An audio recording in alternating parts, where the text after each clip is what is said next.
How do we navigate the shifting tides of power and security in an uncertain world? From grand strategy to military technology, from power and conflict to the unseen forces shaping our world, and from battlefields to the halls of power, we decode the past, analyze the present, and anticipate the future of global security. I'm Sandeep Unnithan, and this is the National Security Agenda. Our big story tonight is Western duplicity. Defense Minister Rajnath Singh recently urged the Netherlands to stop supplying arms and military technologies to Pakistan. He cited Pakistan's ongoing support for cross-border terrorism as the cause. Now, Netherlands has supplied Pakistan with several warships. This isn't an isolated case. Many Western nations, driven by economic and strategic interests, have built up Pakistan's military machine. This has continued over the past 4 decades, for as long as Pakistan has been supporting terrorism in India. This fuels regional instability, these arms transfers. Or take France, for example. While India relies on France for Rafale fighter jets and Scorpion-class submarines, Pakistan in the past has acquired Agosta 90B submarines with French-developed air-independent propulsion systems. The French have also supplied Pakistan with submarines in the past. Similarly, Sweden has pitched its Gripen fighter jets to India while supplying Pakistan with Saab 2000 AWACS systems, enhancing Pakistan's air defense. CIPRI's 2024 report says that Pakistan buys 20% of the arms exports of Netherlands and 18% of Sweden's defense exports. Even the United States, India's strategic ally, has maintained this approach of supplying both India and Pakistan with weapon systems. It has supplied Pakistan with over 70 F-16 fighter jets over the past 4 decades, while offering India high-end technologies like drones and missile defense systems. In fact, the F-16, believe it or not, is also on offer to India. Now, the US claims these sales maintain strategic balance, but they have only intensified the arms race between the two countries. So is this a case of Western duplicity at the cost of regional stability in the Indian subcontinent? Playing both sides, Western nations have perpetuated dependence on their defense technologies while undermining long-term peace efforts. To examine this issue in detail, we bring to you tonight Ambassador Yogesh Gupta. Ambassador Gupta, welcome to National Security Agenda. Defense Minister Thank you very much. I just would like to add that there have been a number of factors at play in the attitude of the United States and European countries in the past years. First, of course, has been the issue of this balance of power, playing India versus Pakistan. They think that India is bigger, and therefore, if we are able to prop up these smaller countries like Pakistan, Bangladesh, Sri Lanka, to that extent, it helps in reducing India's influence.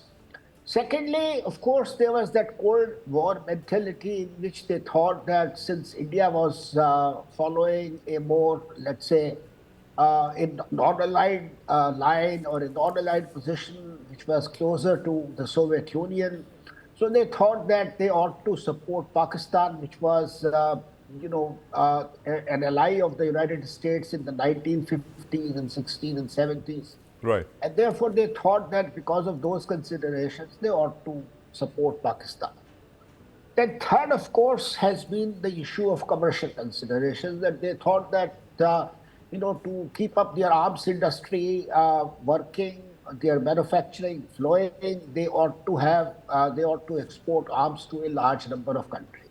But you see, the problem is that when we try to tell them the same principles or the same issues or same considerations, then they are unhappy. Then they are, upset that, look, there are these principles involved, and there is violation of sovereignty, and there is violation of territorial integrity, and so on and so forth.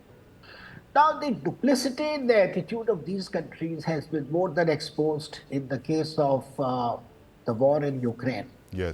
And until, I would say, the presidential elections in before President Trump took over, the Biden administration was so much upset with Prime Minister Modi. Yes. That it wanted to, it gave instructions to the CIA to remove Prime Minister Modi from power. Regime change happened in case of Pakistan, it happened in case Yes. of Bangladesh, and they tried their best to do regime change in India. Though, of course, they could not succeed, that's another matter.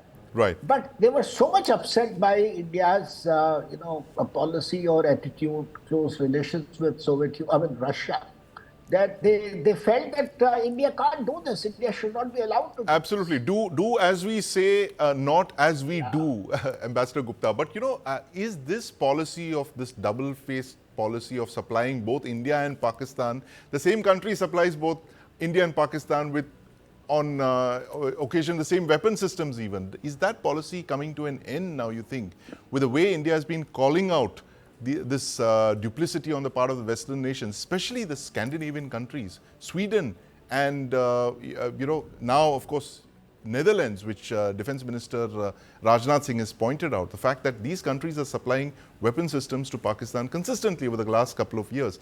Has there been any change, you think, in their attitude when it comes to a new India? Well, if you want me to say that these guys have become more observant of the principles, I would say no. They are the same as they were earlier. The only difference now is that now the weight of India has gone up. Yes. You see, India is now importing many arms. The size of the Indian economy has grown. Right. India's economy is much more bigger. Today's the relationship of these countries with the United States is not the same as it used to be in the past. Yes. Similarly, their relationship with India and Russia and China and other countries has undergone so much of change. So because of these considerations, that there is some change in their policy, and now they think that, look, India is a big market, India is going to be buying arms worth billions of dollars. What is Pakistan's capacity? Pakistan will hardly buy anything. Yes. So make a virtue of the necessity, make a virtue of the principle, and so on. Make a virtue of the necessity.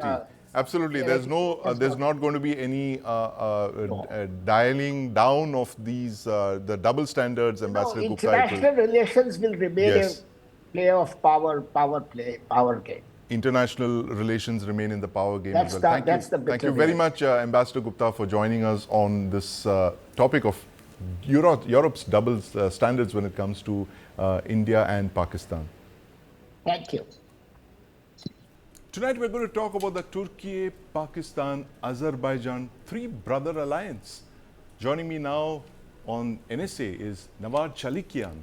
She's a resident fellow with Armenia think tank in Armenia.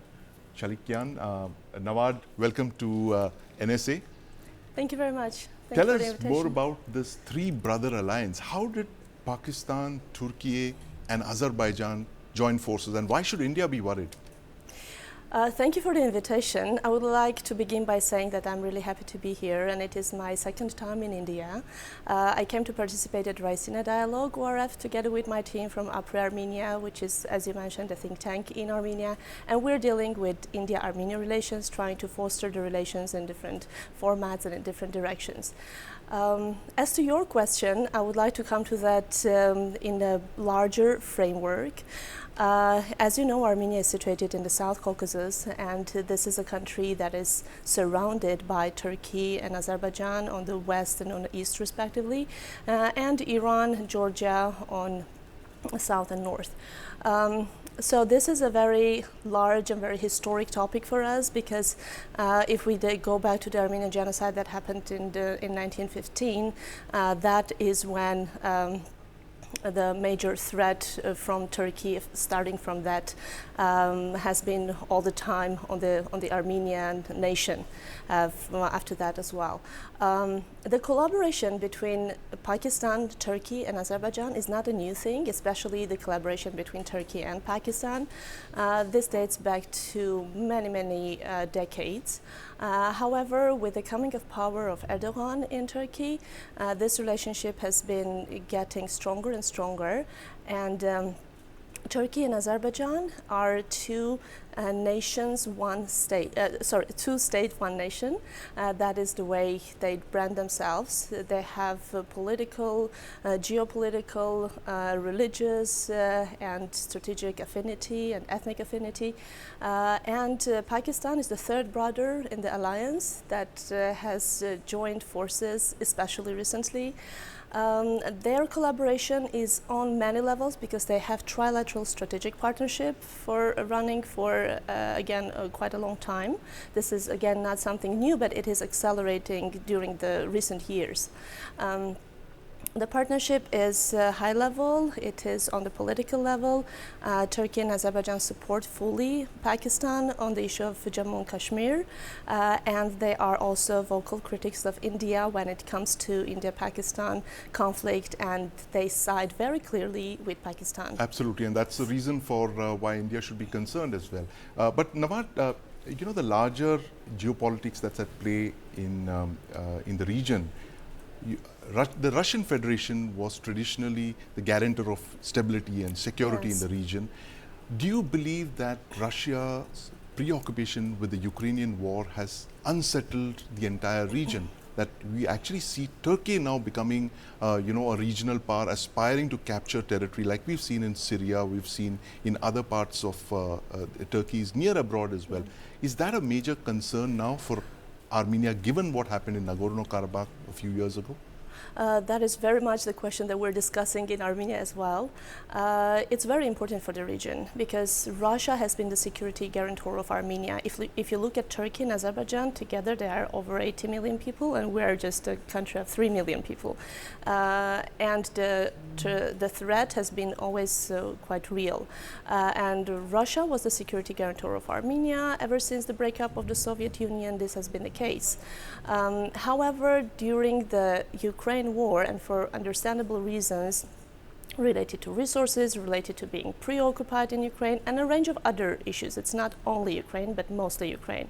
Russia's grip and Russia's presence on the region has been reducing. We saw that during the Nagorno-Karabakh war, Russia interfered to actually have the ceasefire between Armenia and Azerbaijan, and they brought their peacekeepers to guard the Nagorno-Karabakh section that remained after the war. Yes. But again, we saw that they withdrew their peacekeepers, and eventually the entire Nagorno-Karabakh region fell under the Azerbaijani control, which is something that is a very tragic thing that happened with Armenia. But to answer your question very briefly, Russia is not leaving the region.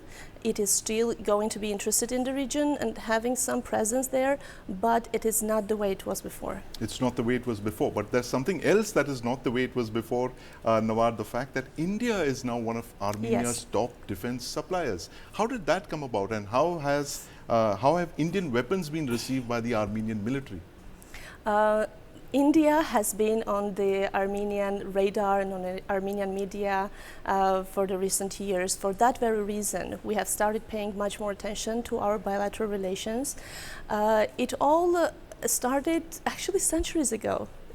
India and Armenia are the most ancient civilizations and nations, and we have very strong historic and cultural ties that we don't talk much about, but there is a wealth of civilizational and cultural layers to explore. Right. However, the investment of India into Armenia and into the region started after the Nagorno-Karabakh war, which was actually the strongest demonstration of how Pakistan was involved military-wise in the region in favor of Azerbaijan, because they provided training, they provided a lot of logistical and technical support, and even there are reports of mercenaries and terrorists coming to Azerbaijan to fight against the Nagorno-Karabakh and Armenian soldiers. So after that, it was basically the first time when Pakistan came to that region, and I believe India was cautious of that expansion of the influence of Pakistan, and India stepped up after that to sell weapons to Armenia because on the one hand, hand, Russia lacked the necessary supplies because of Ukraine, so there was a gap in that sense, and that is something that was filled by India for a number of reasons, actually. Closing questions, Nawad. Do you believe that a Russia-Armenia India alliance could actually counterbalance this three-brother alliance that you called it in your pieces? That is an interesting question, and that is something that should be tested by time, because Russia is still in good relations with Armenia. Yes. Armenia is developing very rapidly relations with India, and this is a very important partner. We're actually the largest buyer of Indian indigenous weapons, and this is also important for progressing and for expanding the India-made weapons. Right. And the population is very positive about that. Yes. India can collaborate very well with Armenia and with Russia at the same time. Absolutely. A Russia-Armenia-India alliance to counterbalance the three-brother alliance. Thank you very much for joining us, Nawad. Thank you. It's a pleasure being here. Thank you very much. Foreign Minister S. Jaishankar called out the United Nations double standards in New Delhi yesterday. He was speaking at the Raisina Dialogue Summit. He mentioned how Pakistan had invaded Jammu and Kashmir in 1947, a state which was then a part of the Indian Union. Pakistan invaded Jammu and Kashmir, interestingly, in the month the United Nations formally came into existence, in October 1945. Pakistani army officers led tribal invaders during this invasion. The Indian army flew into the rescue and beat back the invaders. It led to the first India-Pakistan War of 1947-1948. But on the 1st of January 1948, India went to the United Nations. But instead of condemning the Pakistani invasion, the United Nations put India and Pakistan on the same pedestal. What was an invasion was made into a dispute. Pakistan continues to illegally occupy Gilgit-Baltistan and Pakistan-occupied Kashmir. Foreign Minister Jaishankar said this at Raisina yesterday. He called it the longest standing illegal occupation of a territory globally after the Second World War. Now, 2025 marks the 80th anniversary of the establishing of the United Nations. Have things changed much since then in the last 80 years? Let's look at Article 2 of the United Nations Charter. This article prohibits the threat or use of force and calls on all member states to respect the sovereignty, territorial integrity, and political independence of other states. Now in 2025, 3 of the 5 permanent members of the United Nations Security Council, the US, China, and Russia, have questioned Article 2 of the UN Charter through speech and action. China covets the entire Indian state of Arunachal Pradesh. Russia has occupied nearly a fourth of Ukraine.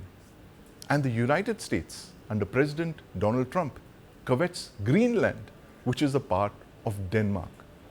Might is right? Is this the new world order? I'll leave you with this thought. That's all for tonight. Thank you for watching, and we'll see you next time with more insights and analysis on the national security agenda.